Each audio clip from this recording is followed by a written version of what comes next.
A lot of people make different excuses as to why they're not at a certain point. Unfortunately, one of the biggest excuses people make is that they have a family, they're a parent, and that's why this 22-year-old single guy is going to share with you how parenting and doing all that stuff, you can still get a business done. Just kidding. We have a super successful entrepreneur, a mother of 8, who is a serial millionaire entrepreneur. Really awesome stuff going on. She is shattering the barriers while raising 8 children. So this is going to be a super inspirational interview for all of the parents out there who have children. They want to be great parents. They want to have a successful business as well. I know I personally am going to get a lot out of this interview as well as I enter parenthood at some point in my life. In addition, our guest is a keynote speaker and podcaster who inspires action. Now, if you are wondering who exactly is this person, we are talking to none other than Karmel Larson. Welcome to the show. Thank you so much. I'm excited to be here. Karmel, I'm so happy to have you on Bright Through Success. And I mean, just to be successful, be that parent there for your children. I feel like that is something a lot of parents want to have. And I do feel like people throw that as an excuse far too often. So I'm wondering if you could give us some background on your company and how you were able to grow it. Well, actually, I have 3 businesses still active, and I've started a lot of other organizations over the past 2 decades. We have a piano store, a retail business, a music conservatory with over 100 students, and my current biggest project is an app. It's called Momni. It's a childcare app to link mothers to help solve the global childcare crisis. So we just keep adding more to our exciting journey. Wow. I mean, I knew you were into multiple businesses. I knew Momni is the thing that you're focusing on right now, but just to hear all the different businesses you are involved in. And, you know, the thing about serial entrepreneurs, at least from what I get, and just based on my experience, when you do one business, you do multiple, you just think of, this sounds like a next great business idea. So how do you balance the business expansion with spending time with your family?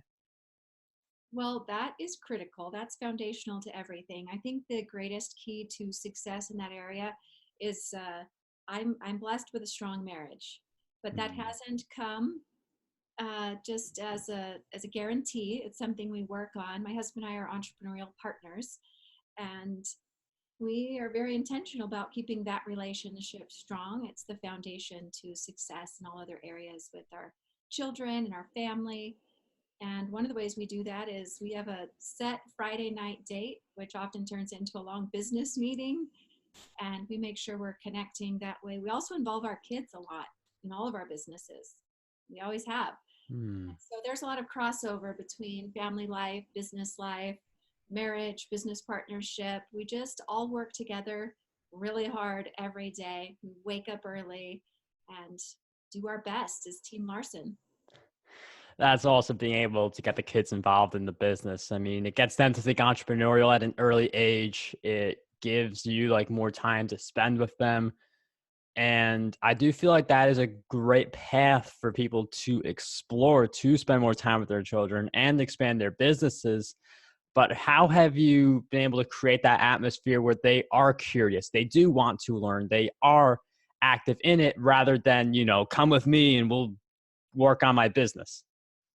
Well, we actually homeschooled for about 13 years, and we're really intentional about having a learning environment, creating a love of learning. We had them experience all sorts of things. We're very proactive at trying to help them discover their own passions and to experiment in entrepreneurship, experiment in our own businesses. We're not homeschooling anymore. All of our kids are in traditional school settings now, but we try and keep alive, whether you homeschool or public school or private school or charter school, you can in your family conversations and your family culture still focus on that element of encouraging your children to discover and pursue their passions, how to turn them into a business, how to love the process of learning and curiosity and innovation and creativity. And we've really focused on that as a family. Now, many of my older children have their own businesses, and the older 4 have all participated in our businesses and administrative duties and all sorts of things. I mean, just hearing that right there, with like parent, again, I don't know anything about this. With parenting, I mean, you do want to create that environment, and you could be very intentional with the environment you set to have the types of results that you want to have. And I do feel like someone who could be as busy as you would have, if you miss a deadline, people be like, "Oh, we get it, no problem." How have you been able to like take the excuses out of your life, or like just like not go towards them and instead pursue all the different things you're doing? I don't think I've ever once used as an excuse I'm a mom or I have kids for meeting or missing a deadline. I don't make excuses. I don't think entrepreneurs are excuse makers. We're individuals who make things happen. So I am creative myself about how to get things done, but I'm also careful not to set myself up for failure. I'm careful to not make commitments that I don't think that I can keep.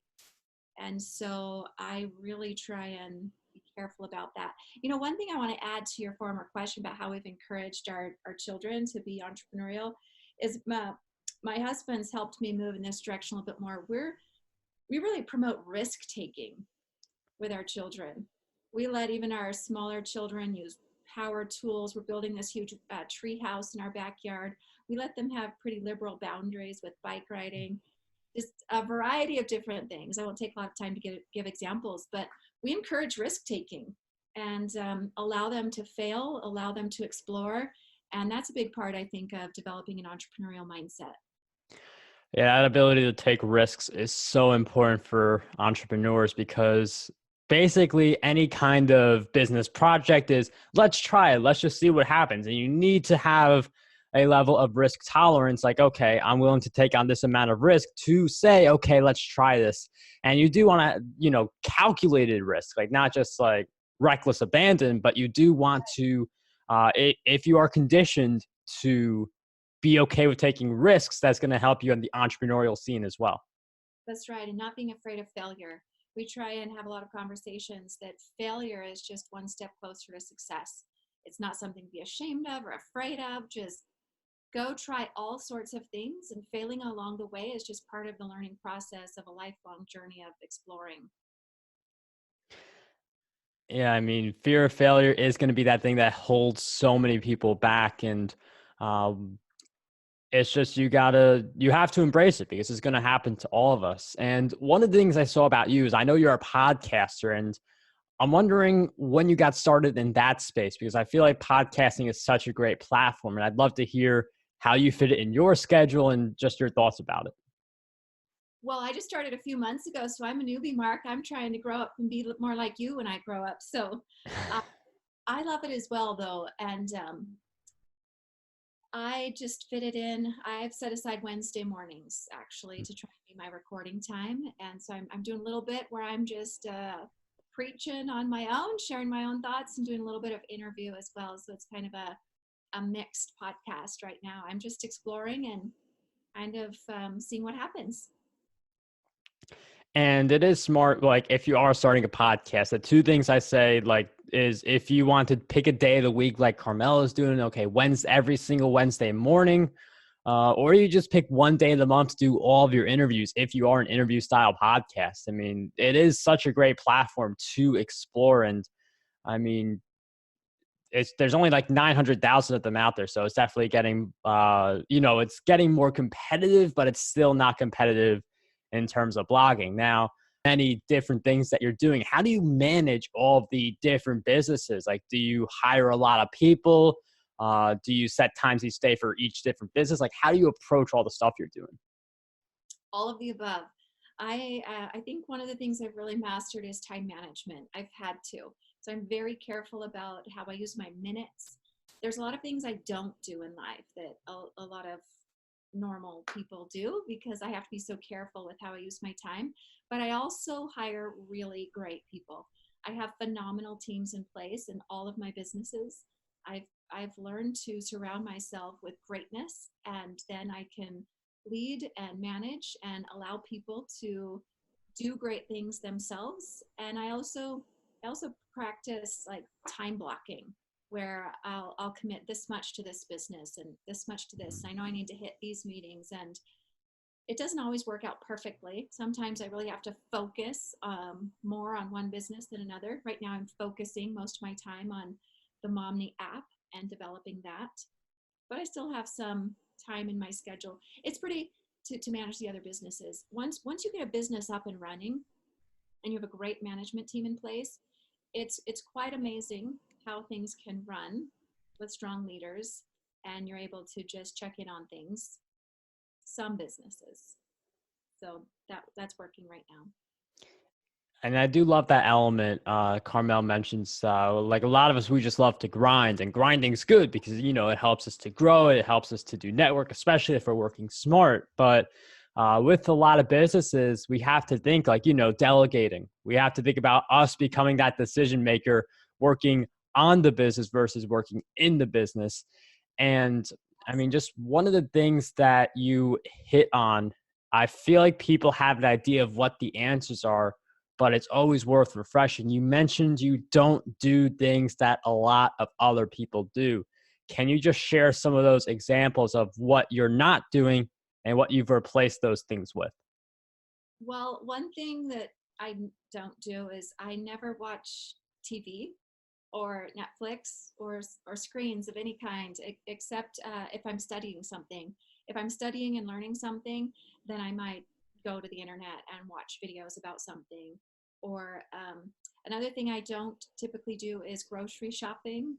I do all of that online or delegate that to another person. I don't go clothes shopping really, other than about once a year.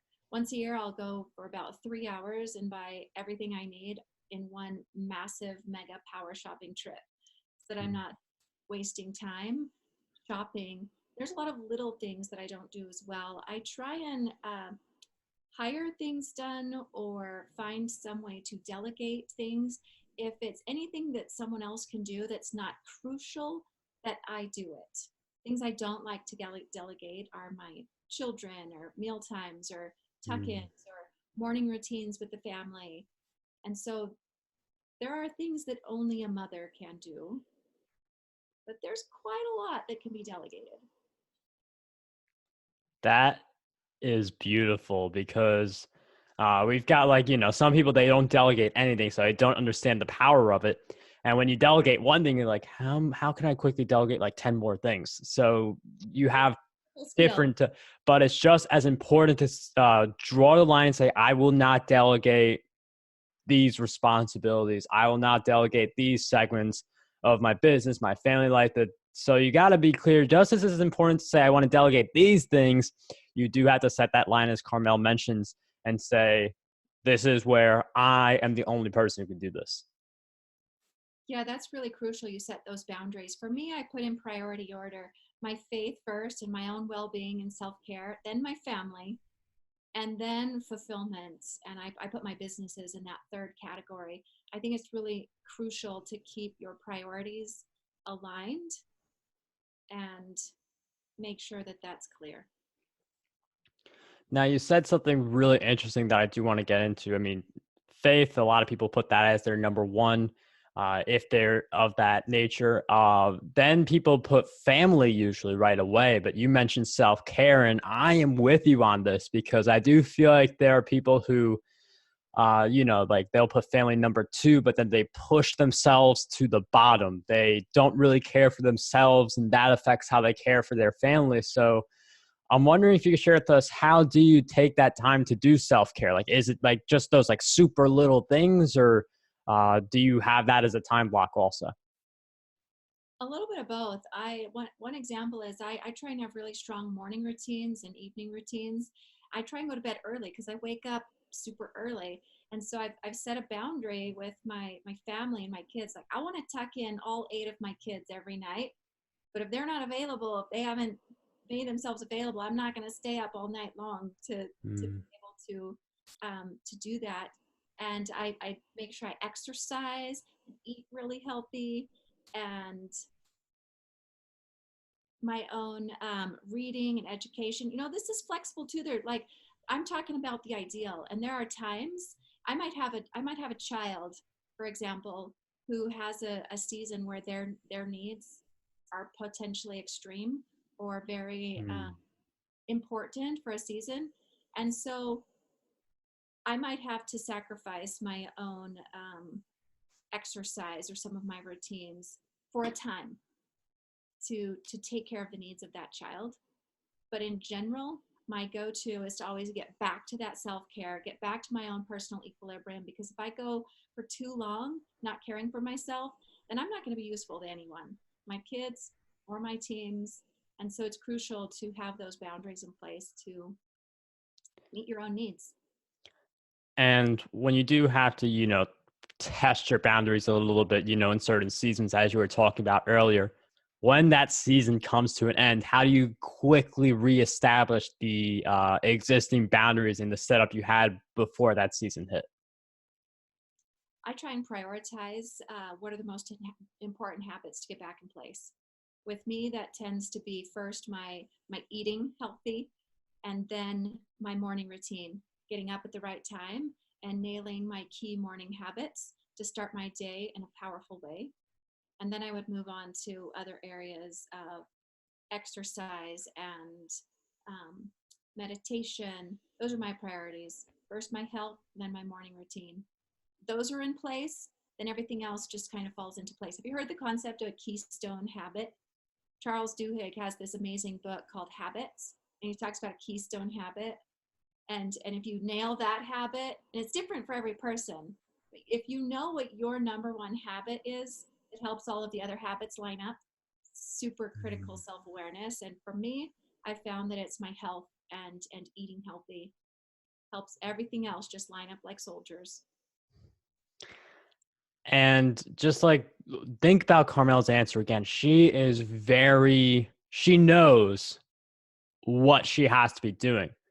I feel like there are a lot of people who they don't know their routines. They don't know what is that keystone habit. What are the few habits they need to have in place for everything else to flow? So think about what are those habits. And I mean, again, Karmel is someone who she is someone who has all these different businesses, has 8 children, and she just keeps moving forward. And I think that's really fascinating. And it really is a true testament to like Karmel pointed out, entrepreneurs, we don't make excuses. We are action takers and we find a way to make it happen. And if you guys want to find out how you can follow Karmel, where do we go? Well, my personal website is mamakarmel.com, Mamakarmel. Or you can learn more about me at momni.com, Momni. You can also get the Momni app in the App Store. I did just write a book, if you want to hear more about the whole story. It's called Circle Up, and it became a national bestseller quickly after it came out. So you can get Circle Up on Amazon. Those are all places you can reach out and learn more.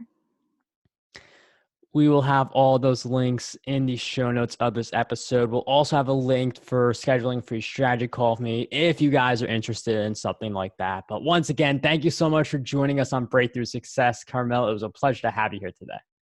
Thank you so much. This was fun.